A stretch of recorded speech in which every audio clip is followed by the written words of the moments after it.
প্রিয় দর্শক, আসসালামু আলাইকুম। আজকে আমি আলোচনা করব ইউরেথ্রাল বার্নিং বা প্রস্রাবের জ্বালাপোড়া নিয়ে।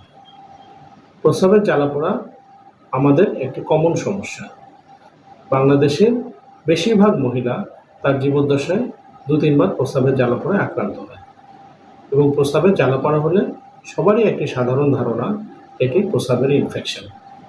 ফলে ডাক্তারের শরণাপন্ন হন এবং ডাক্তার স্বভাবতই একটি অ্যান্টিবায়োটিক দিয়ে শুরু করেন।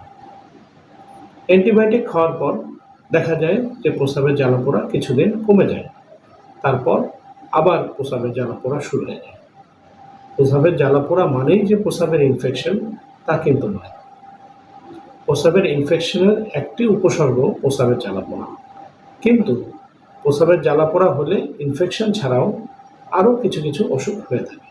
যেমন কনসেন্ট্রেটেড ইউরিন তৈরি হলে যদি আপনি পানি কম খান কিংবা অধিক প্রোটিনযুক্ত খাবার খান তাহলে প্রস্রাবের জ্বালাপোড়া হতে পারে।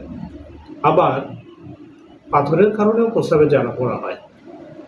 যদি ইউরিনের আউটফ্লো অবস্ট্রাকশন থাকে, অর্থাৎ আপনার প্রস্রাবের গতি যদি স্বাভাবিক না থাকে, তাহলে প্রস্রাব তলপেটে জমা থাকে এবং অধিক পরিমাণ প্রস্রাব জমা থাকলে প্রস্রাবের জ্বালাপোড়া হতে পারে। 40 ঊর্ধ্ব মহিলাদের হরমোনাল পরিবর্তনের কারণে প্রস্রাবের জ্বালাপোড়া হয়ে থাকে। অনেক সময় সাইকোলজিক্যাল কারণেও প্রস্রাবের জ্বালাপোড়া অনুভূত হয়। তাই প্রস্রাবের জ্বালাপোড়া মানেই প্রস্রাবের ইনফেকশন চিন্তা না করে অন্য কোনো কারণে প্রস্রাবের জ্বালাপোড়া হচ্ছে কিনা সেটাও চিন্তা করা প্রয়োজন। এবং অন্যান্য কারণে প্রস্রাবের জ্বালাপোড়া যদি হয়ে থাকে তাহলে অ্যান্টিবায়োটিক পরিবর্তন করলেই সেটা ঠিক হবে না, বরং একটার পর একটা অ্যান্টিবায়োটিক পরিবর্তন করলে অ্যান্টিবায়োটিক রেজিস্ট্যান্স ডেভেলপ করতে পারে।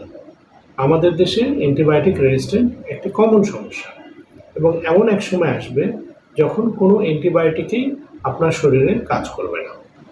তাই প্রস্রাবের জ্বালাপোড়া হলে আপনি ইউরোলজি বিশেষজ্ঞের পরামর্শ নিন। প্রস্রাবের জ্বালাপোড়ার কারণ উদ্ঘাটন করে তারপর সেই অনুযায়ী চিকিৎসা প্রয়োজন। ধন্যবাদ।